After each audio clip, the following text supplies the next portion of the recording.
In fall 2010, the Russian billionaire investor Yuri Milner took the stage for a Q&A at a technology conference in San Francisco. Mr. Milner, whose holdings have included major stakes in Facebook and Twitter, is known for expounding on everything from the future of social media to the frontiers of space travel. But when someone asked a question that had swirled around his Silicon Valley ascent, who were his investors, he did not answer, turning repeatedly to the moderator with a look of incomprehension. Now, leaked documents examined by the New York Times offer a partial answer behind Mr. Milner's investments in Facebook and Twitter were hundreds of millions of dollars from the Kremlin. Obscured by a maze of offshore shell companies, the Twitter investment was backed by VTB, a Russian state-controlled bank often used for politically strategic deals.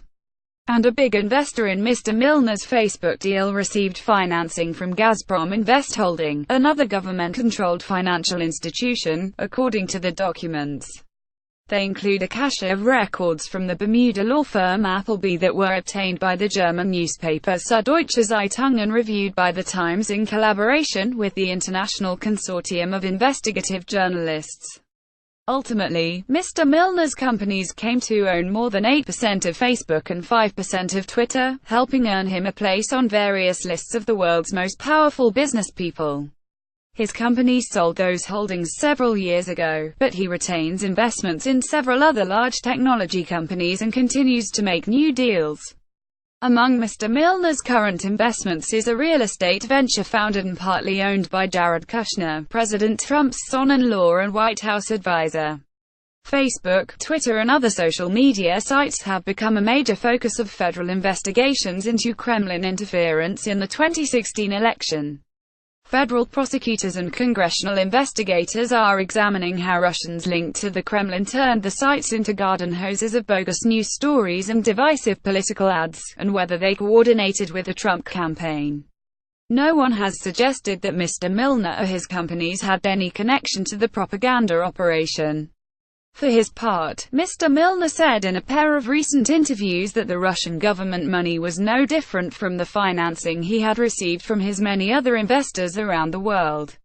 The Kremlin controls Gazprom Invest Holding and VTB Bank. Gazprom Invest Holding lent hundreds of millions of dollars to Canton Services. Canton Services owned DST USA too, which was used to invest in Facebook. VTB Bank gave $191 million to DST Investments 3 for its stake in Twitter. The venture capitalist Yuri Milner founded DST Global, which managed DST USA 2 and DST Investments 3. Even so, his use of the state-directed apparatus employed by so many Russian oligarchs to enrich themselves shows how the Kremlin has extended its long financial arm not only to his company but to some of America's technology giants. Kremlin-connected institutions make investments with strategic interests in mind, not just commercial interests but state interests as well, said Michael Carpenter, the National Security Council's Russia director in the Obama administration, who is now senior director of the Penn Biden Center for Diplomacy and Global Engagement. They go hand in hand, Mr. Carpenter added. Oligarchs who receive significant amounts of financial support from Russian banks like VTB, ISABA Bank or Gazprom Bank have to pass above a political threshold, meaning such support requires the explicit or tacit approval of those at the top of Russia's crony capitalist system. There is nothing illegal about foreign state-owned institutions investing in American companies. VTB and Gazprom said the transactions were both investments, not motivated by political considerations. As Mr. Milner sees it, the story is similarly simple, nothing more than business, he said, adding, "We are getting money, and we are putting them in Facebook and Twitter. We are making money for our limited partners, and we are giving money back to them. For me, it's a commercial arrangement." The path to Silicon Valley. Mr. Milner, 55, studied theoretical physics at Moscow State University before moving to the United States, where he attended the Wharton School at the University of Pennsylvania in the early 1990s and then worked for the World Bank in Washington. He returned to Russia in the late 1990s and worked as an executive at Bank Menotep, which was founded by Mikhail Khodorkovsky, the oil tycoon who was stripped of his company, prosecuted and imprisoned after a televised confrontation with President Vladimir V. Putin. Mr. Milner eventually teamed with Alisher Usmanov, an Uzbek-Russian oligarch close to the Russian Prime Minister, Dmitry Medvedev, and a former Goldman Sachs executive to build a significant stake in Mail.ru, a Russian internet company that now trades on the London Stock Exchange. Mr. Milner's initial American investments came as he served on an innovation commission set up in 2009 by Mr. Medvedev, who was Russia's president at the time and is something of a tech enthusiast, famously touring Apple's headquarters in Cupertino, California, with Steve Jobs. In May 2009, Facebook announced an investment of roughly $200 million by Mr. Milner's company, Digital Sky Technologies, and said the company planned to spend at least $100 million buying additional stock. Eventually, Mr. Milner's new venture capital firm, DST Global, also amassed a significant stake in Facebook. Mr. Milner, right, with Mark Zuckerberg, the chief executive of Facebook. The company, along with Twitter and other social media sites, has become a major focus of investigations into Russian interference in the 2016 presidential election. Kimberly White, Getty Images. For Breakthrough Prize. A number of firms approached us, but DST stood out because of the global perspective they bring, Mark Zuckerberg, Facebook's chief executive, said at the time. The documents reviewed by The Times reveal that DST brought something else as well, a connection, through a succession of shell companies, to the Kremlin. Ties to the Russian state. In those years, as part of its diplomatic reset with Moscow, the Obama administration was encouraging Russia to learn from the American technology industry. Importing tech knowledge, the theory went, would ease Russia's dependence on exporting oil and gas. For the Facebook deal, it was Gazprom, the state-controlled natural gas giant, that became the bridge.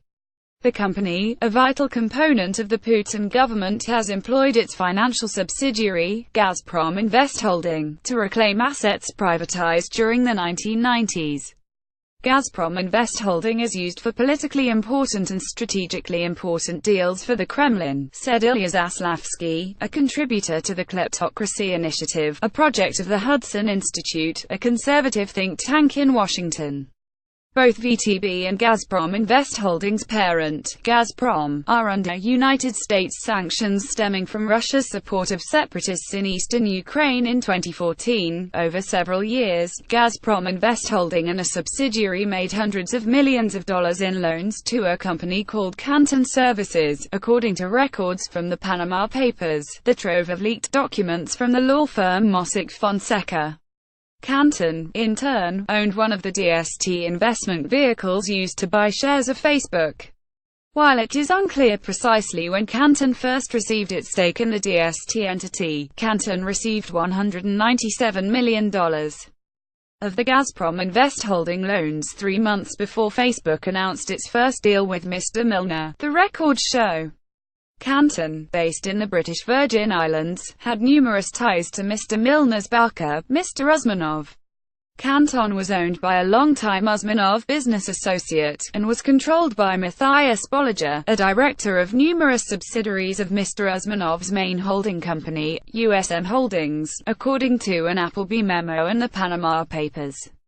And an email sent by a trust company on the Isle of Man used by Mr. Usmanov referred to Canton as a private investment company. Facebook and Twitter. In the interviews, Mr. Milner said his investors' identities were not generally public information, and he sought to distance his company from Mr. Usmanov. I had no knowledge of him using state funds to invest with us, he said. What's more, he said, Mr. Usmanov had many potential sources of financing, making it impossible to know whether money from Gazprom Invest Holding was even used to finance his stake in Facebook. President Vladimir V. Putin of Russia, right, with Mr. Milner's backer, the Uzbek-Russian oligarch Alisher Usmanov. Michael Clementiev Sputnik, via Agence France Presse, Getty Images. To demonstrate this, Mr. Milner set out a series of clear plastic cups with labels like alleged Russian government funds, Mr. Usmanov and Facebook.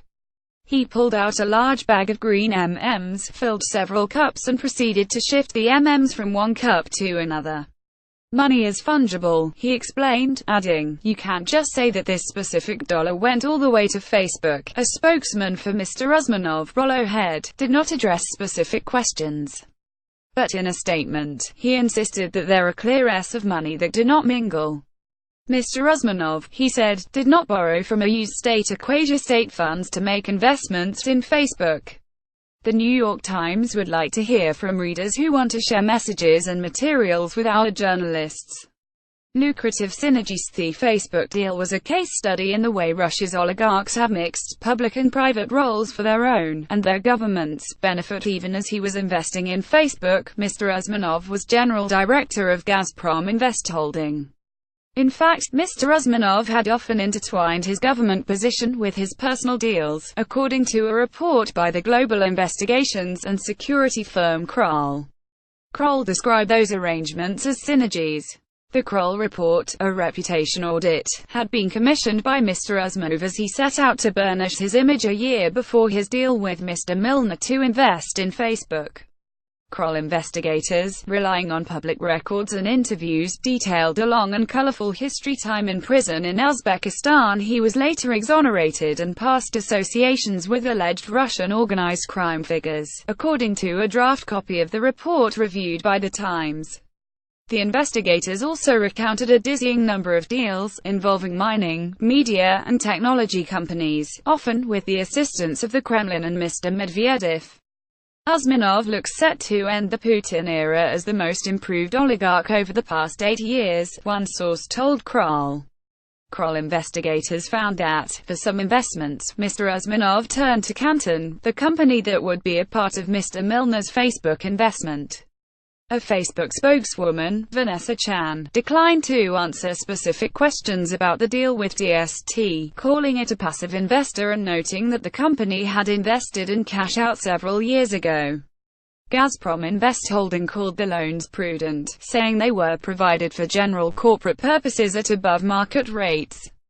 The company did not answer a question about what role, if any, Mr. Usmanov played in the loans, except to say that as its general director, he operated in accordance with the company's charter.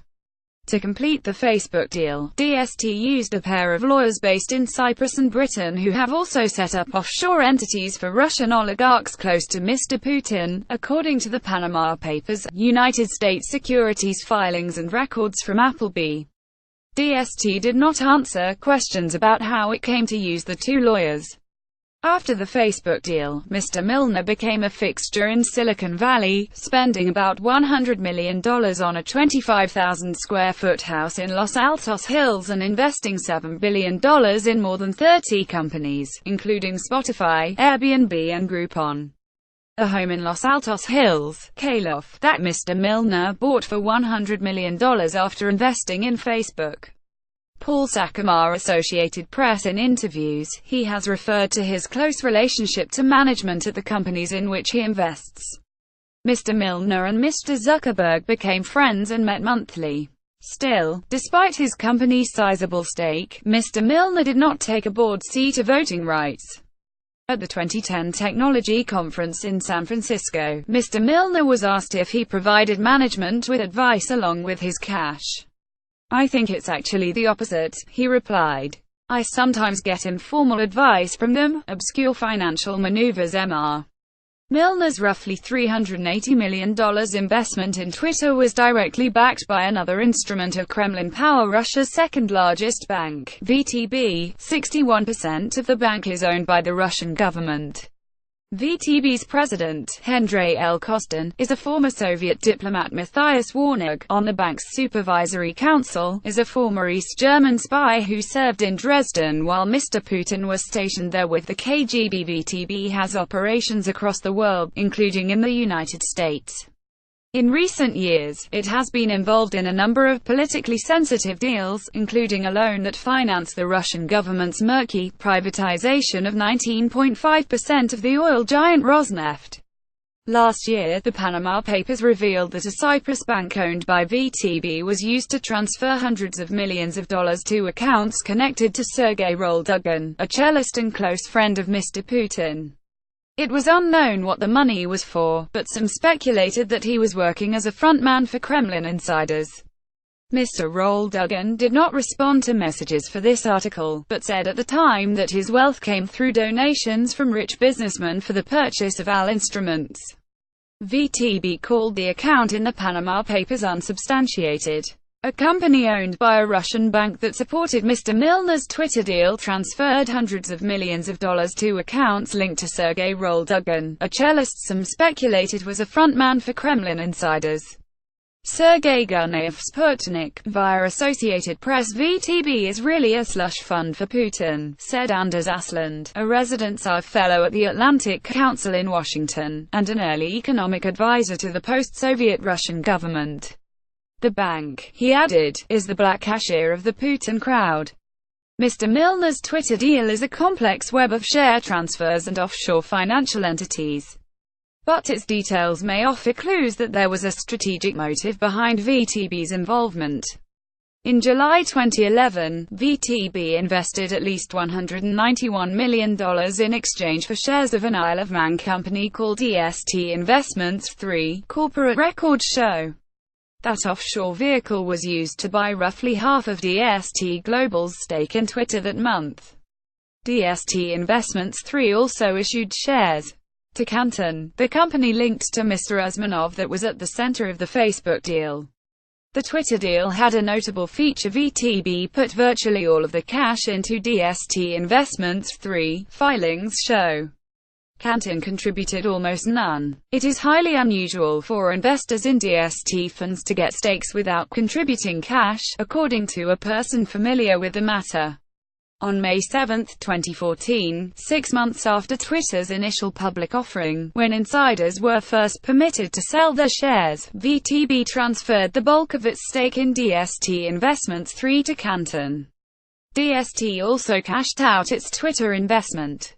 DST had one other investment from VTB, which Mr. Milner compared to a sovereign wealth fund. VTB was an investor in the Chinese internet company JD.com as recently as February 2015, when it transferred its stake to Canton, Isle of Man records show. In a statement, VTB said its involvement with Twitter was solely a financial investment, sold for a profit, one of several successful deals in the high-tech industry in that period. The bank added, VTB is a solely commercial bank. We have never had any politically motivated deals. Twitter declined to answer a series of questions about VTB, but said that as a matter of policy it had done reviews of all pre-IPO investors. Mr. Milner would not discuss how VTB came to be an investor, other than to say that the bank helped Checkmail.ru public in 2010. According to the Kroll report, the Kremlin had previously ordered VTB to finance other ventures of Mr. Usmanov. The report also details the close relationship between Mr. Usmanov and Mr. Medvedev, finding that Mr. Medvedev helped him win a bid for a lucrative copper ore deposit in Siberia. Beyond social media, Milner has also been active beyond Silicon Valley.